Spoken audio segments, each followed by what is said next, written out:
am Ben, welcome to my book corner. Today I want to talk about Iron Flame.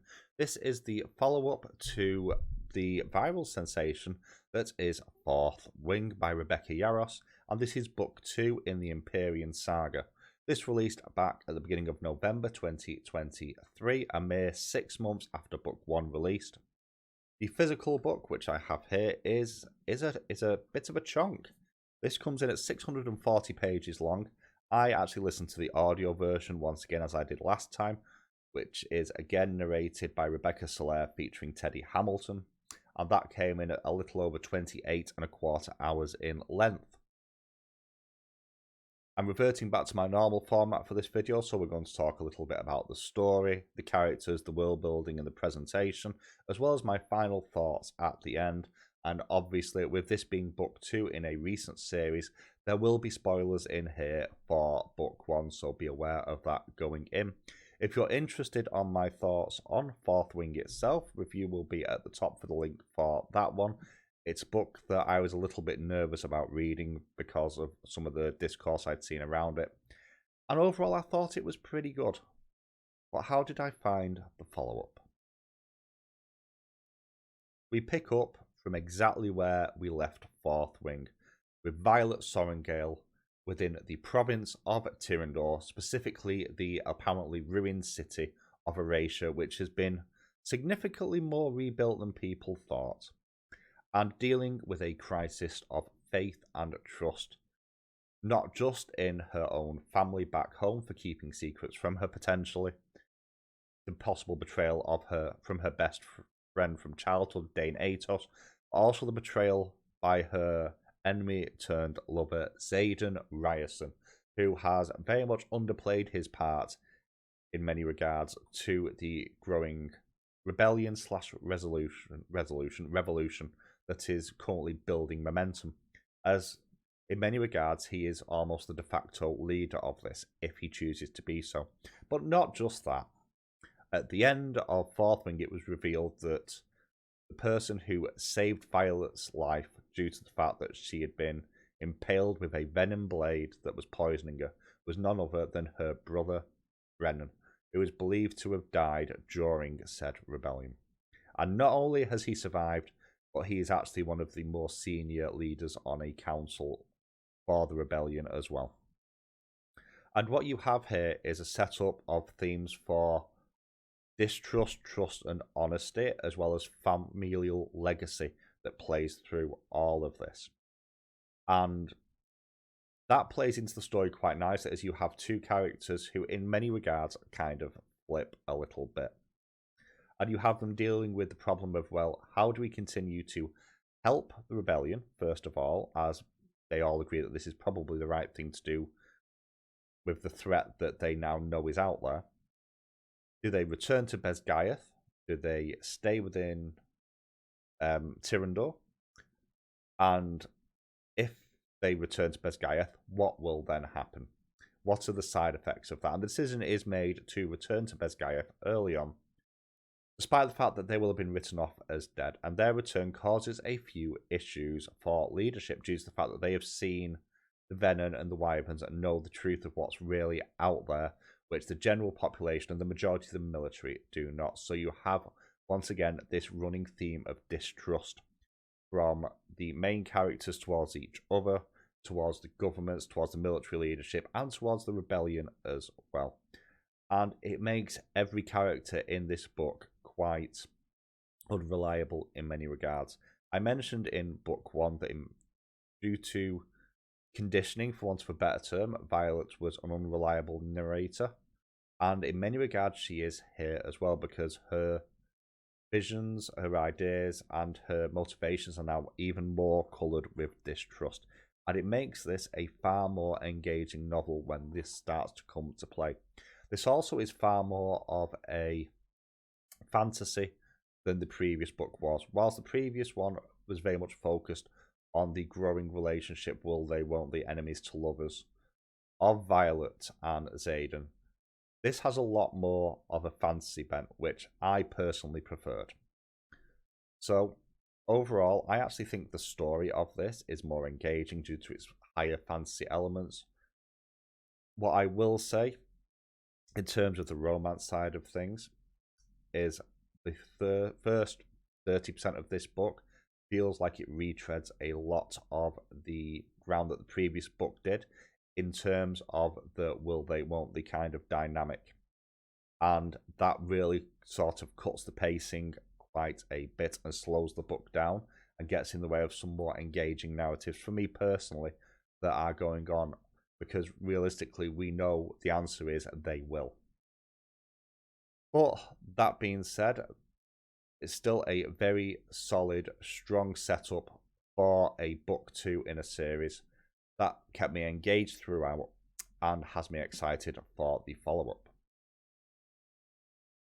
One of the strengths of Fourth Wing was the character of Violet Sorrengail, and that continues here, but not quite in the way you would expect. You have this weird sort of inverse of Xaden and Violet here, as a lot of the almost paranoia and defensiveness and secrets that Xaden kept throughout for various reasons, Violet starts to do a similar thing, and she starts to keep more stuff to herself because she either doesn't trust the people around her, understandably, with everything that's gone on, but also she's trying to keep people safe in the same way that Xaden was in book 1, because if nobody knows what she's doing and she gets caught, they can't be implicated. And that is an interesting twist to the dynamic. She continues to be relatively hyper competent in many regards, but there's a lot more second guessing here of her own judgment as well. Again, this makes sense because her faith in the people around her, and therefore her own personal judgment, has been shown to be inaccurate and compromised, largely due to the conditioning that was received in childhood in terms of altered histories. Xaden doesn't feel like he's in this book as much, and in the first portion of the book, it's very much a case of them being kept apart, as he is qualified and is now out as an active member of the military and is stationed about as far away as he could be, and they only see each other once every 7 days. And that is only because of the link between their two dragons of Tern and Segale as well. But he doesn't feel as clearly defined, and again, whereas Violet seems to have flipped in many regards to a similar archetype to what Xaden was in book 1, Xaden feels like they've flipped as well, but to something bizarrely a lot more closely akin to Dane in book 1.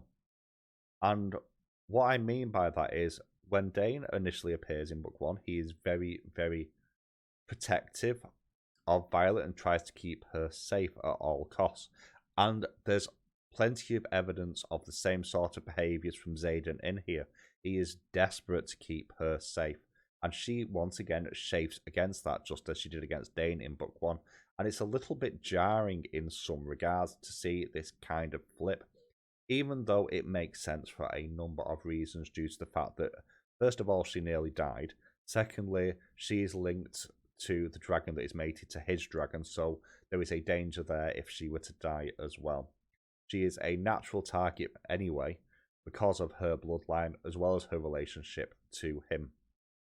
So there are a number of reasons for that, but it feels a little bit out of place from the character that was very much throughout book 1. You don't need to be babied, you got this. And I don't know if I like that change as much. As the book wears on, that becomes less prevalent at times, as they begin to deal with their trust issues, although they do keep coming up repeatedly.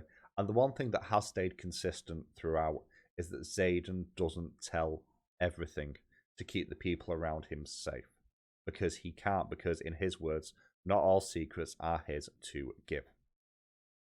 Now, there are a number of returning characters and a number of characters that are linked to the previous book. I'm not going to go into too much detail about all of them, but you have some really, really good character development, despite very limited page time. In terms of Dane in particular, you have some really strong emotional moments, surprisingly enough, for Lilith Sorrengail, who is the mother of Violet as well. You also have a strong showing from Brennan as this very headstrong anti-government figure working for the rebellion, and the distaste that he has for the Navarre government and their approach to keeping secrets and rewriting history as well. You also have the return of Imogen, Sawyer, Bodhi, Rhiannon, and Riddick, and a few others as well. And they all get time to shine within the passages. There's also some new additions. One I'm not going to mention here, but if you hated Jack Barlow from book one, you will detest this character that is introduced very early on as one of the new sort of teachers at the school. Not only that, you also have Sloane Mari, and she is in many regards the most important additional character. As on when Liam was dying, Liam made Violet promise to protect his sister in the Riders' Quarter, and that sister is Sloane. And Sloane blames Violet for her brother's death. And every opportunity she gets early on is to try and take Violet down. And Violet is above this due to the fact that she has made a promise and is very much a case of you don't have to like me. I promise I'd keep you safe. And actually uses, once again, shows a level of intelligence to use written correspondence, which were not allowed to be sent out in the first year, to almost drip feed information to Liam's sister, which eventually gets her on side to a limited degree anyway. Not only that, you also have the build up of the various interpersonal relationships. So, for example, Justinia the scribe gets some good moments to shine in here with relationship to some other characters as well. You also have some really strong interpersonal dynamics as Fourth Wing as a group really do bind together and become the Iron Squad that they were patched as at the end of book one, as they had the most survivors, and it becomes so much more akin to family that once again the character dynamics of this really do help. The gradual unpeeling of layers, both for Xaden's past as well as information to do with Violet's family, really does add a level of depth here, which does an amazing job of fleshing out the characters and their motivations, and in other ways subverting them as well and altering the perspective that you look at some of the characters through. A lot of my issue with book one was the fact that it took a lot of fantasy tropes and kind of threw them all at the wall, and this doesn't do that as much. It really does double down on a few key elements of the world and the story. Again, it doesn't go into a huge amount of physical descriptions of locations. You get enough to be able to envisage what they might look like, and you get a sense of scale, which is important in certain key areas, for example, the Cliffs of Draelor. But it's not overly descriptive in that sense. And you also don't really get as much of a sense of how busy the world is in terms of civilian populations, but you do get a gradual unpeeling back of multiple different facets.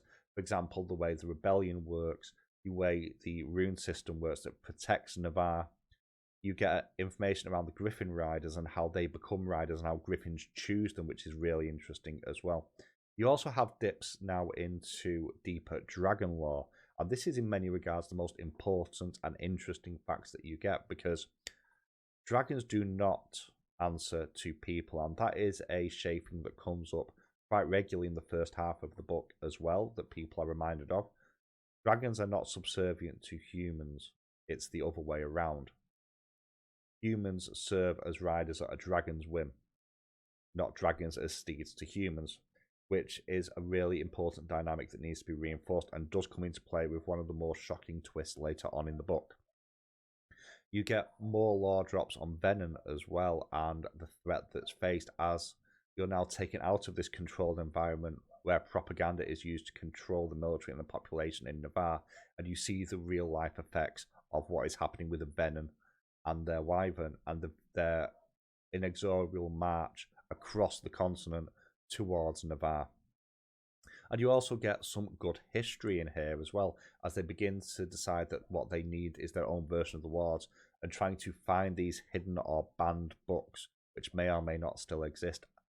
is a really, really good bit of world building, which helps to build up the level of threat that is being faced due to the fact people are not being prepared for that threat. Also, how people come to know about that, because some people in the military do know of the Venom, and there's certain levels which are revealed where people do learn of this. You also learn more about the magic systems, and you find out how the Griffin Riders' magic is different to that of the Riders, is different to that of the Venom, and different types of magic on top of that. Specifically, rune magic is mentioned here, and it's actually really, really important and well fleshed out. And it's actually shocking to some of the tutors that you meet in here that it is not taught in Besgaeth itself, considering that the stronghold as a whole was built upon runes. So overall, the world building here is actually superior to the world building in Fourth Wing due to the fact it is a lot more focused, and we kind of know a little bit more what we're looking for as well now. So to talk about presentation, I'm first going to talk about the physical book. One really minor point straight off is that Fourth Wing tended to finish a chapter and start the next one on the same page.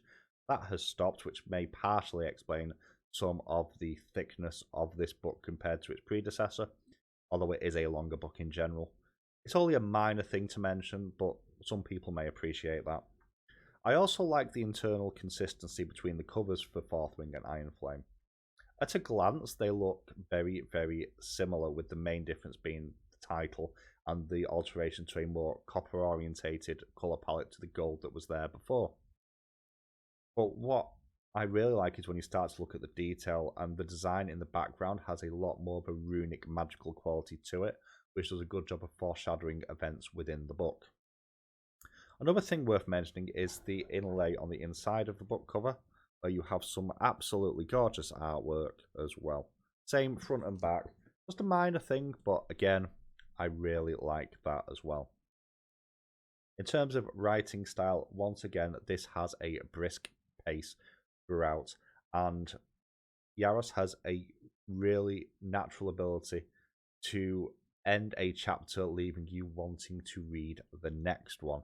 It is very much a one more chapter sort of book, and that is quite hard to achieve without exhausting the reader in many regards, especially with a book of this length, and that is really well done.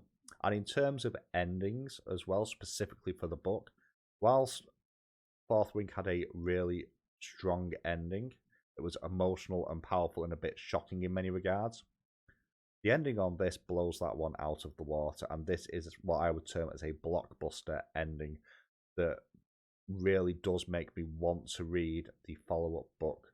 I believe is going to be called The Obsidian Storm even more. But on top of that, what you have is a really clever way to build narrative through the characters and the world building in a combination using your structure as a framework, and that is achieved really well here as well. You get a good sense of the characters as they go through and their emotions, and they're conveyed really, really well, even if at times they come across as almost the opposite of the way they were before. It's not jarring due to the fact that their previous established behaviours and their new ones kind of make sense for the places where the characters have ended up and what they have been through during the two books. But I did listen to the audiobook, so once again, Rebecca Yarros does an outstanding job with the narration for this. Even in little moments, their ability to just speed up and slow down the narration is something you don't see as often as perhaps you should do to help build tension in certain audiobooks. But not only that, but you have a raising and lowering of pitch where it's necessary, where in the really quiet moments of deep, dark despair, it just gets quieter and slower and does a really good job of selling what Violet's going through at the time. But then it hits the moments where it's anger and everything becomes more clipped and more enunciated to drive home the fact that shit has just hit the fan. And that really does a good job of helping build and drive the tension and drag you in emotionally. And I can't speak highly enough of the narration for this. There are a couple of mishaps in here where you can tell that there's been a bit of an editing fail. There's a few times, and they only stand out because of how obvious they are in what is overall another outstanding production, where you could tell a line has been recorded, cut, and then re-recorded, and two different lines spliced together, and you have a difference in cadence, be that from direction or even just from the volume control on the second half of the line. It makes it stand out a little bit in a few places, and you also have the odd moment where pronunciation gets a little bit muddled versus other points in the book as well. Again, Teddy Hamilton takes over the last portion of the book, the last chapter, which is from Xaden's point of view. Only listened to 2 chapters so far. I'm not quite sure that the voice fits my view of Xaden, but that might simply be because we've only had 2 chapters and I've not got used to it yet. I would be curious to see a book written from Xaden's point of view, though, with Teddy narrating it. I think that would be quite interesting. So overall, the audiobook version, very, very well done once again. Final thoughts then, and I might be in the minority on this one. I like Iron Flame quite a bit more than Fourth Wing. I do think it's a more flawed book, but I will stand by the fact I think this is a better fantasy book because it is more focused in that regard. Where this book fell down for me was pacing at the beginning of the book, largely due to the retreading of theme from the previous one in terms of will they, won't they, and trust between Violet and Xaden. And even though it was necessary, it felt like there was too much there, and it dragged the pace of the book down and could have been streamlined a little bit. But as of right now, I think the world is more fully realised and is better for that. I think we get a lot of revelations around side characters that really drive home a number of themes within the book and also twist our perspective again to highlight the fact that we are looking through the world through an unreliable narrator once again. There's a massive change to the status quo in an even bigger way than book 1 was at the end as well, which acts as a really strong hook for the follow-up. And overall, I think this is a very, very good fantasy book with some romance elements. So overall, I gave this a 4.25 stars over on Storygraph, which is again a 4 stars on Goodreads. I really enjoyed this one. Have you read this? What did you think about it? Let me know in the comments below, and I will catch you all soon.